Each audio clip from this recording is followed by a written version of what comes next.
It's based in a small Hungarian village during World War I. At the outbreak of the war, the men of the village are called away to fight, and strong friendships are built among the women left behind.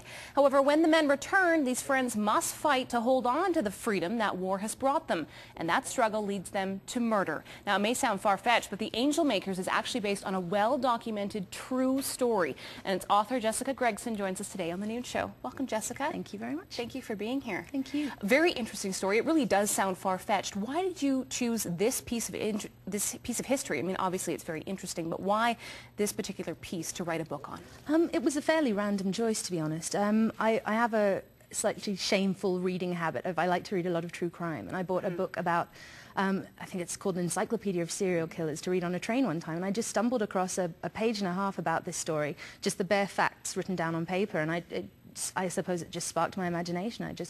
I was surprised that no one had written about it before, and yeah, I just found it absolutely intriguing. So this is 1914, and it's 8 women that basically go on a killing rampage because before they're submissive, their men go off to war and they take on whole new lives, and they refuse to give up those lives when the men return. Yes, and it's not just the 8 women, it actually spreads throughout the village, so there are probably about 20 to 30 women who ended up involved in the killings. And no one stops them? No.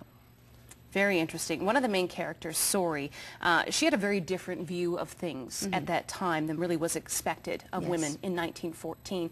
How does she compare to a modern-day woman? I suppose she is, in many ways, she is a modern woman. She's very independent, she's very intelligent. She doesn't like, I suppose she doesn't like the idea of what women are supposed to be at that time, and that they're supposed to be submissive, they're supposed to be housewives. She's in effect, she's a career woman as much as one can be in a small village at that time.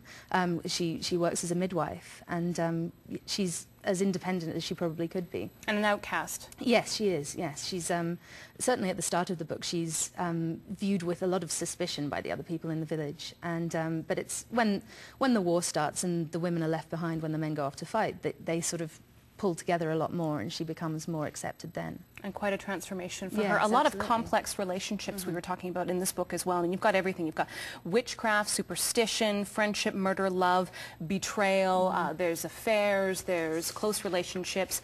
One that I found very interesting was between Sori and Judith, kind of a mother-daughter type relationship. Yes.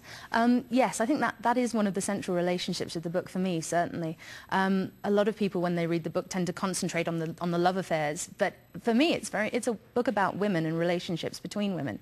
And Sari, being a motherless child, forms this very, very close bond with Judith, and they work together as midwives, and they're obviously, I think they influence each other in very, very strong ways. It's I suppose the one relationship that goes throughout the book from the start to the finish. Do you see yourself or elements of your personality in any of these characters? It's an interesting question that I've been asked a lot, and given that they are murderers, I have to say no to a certain extent. But yes, I suppose I do. I mean, I think that there's...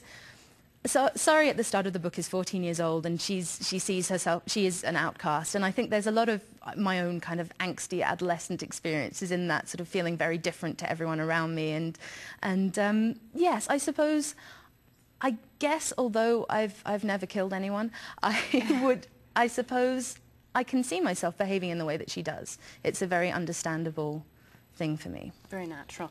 I want to talk a little bit about your experiences as well. You spent quite a bit of time in Sudan working with refugees. Yes. Could this be something that we could see a future book from you? This is your first novel, but you're working on at least another one, hopefully many more. Is this something we could see as a future book for you? Yes, certainly. As you say, I'm working on my second one at the moment, which is another historical one, actually. It's about Turkish immigrants in Australia, but I have plans for number 3, which will be at least partly based on my experiences in Sudan, working within the humanitarian aid community, which is a very, very strange world, and I think a lot of people, if you have never worked in that world, it's very unfamiliar to a lot of people and very interesting.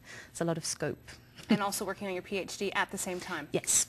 Very busy indeed. I am very busy. Well, we will look forward to your second and hopefully third books. Thank you very much for being here today, Jessica. And if you'd like more information or you would like to get a copy of Jessica's book, it is available online at amazon.co.uk.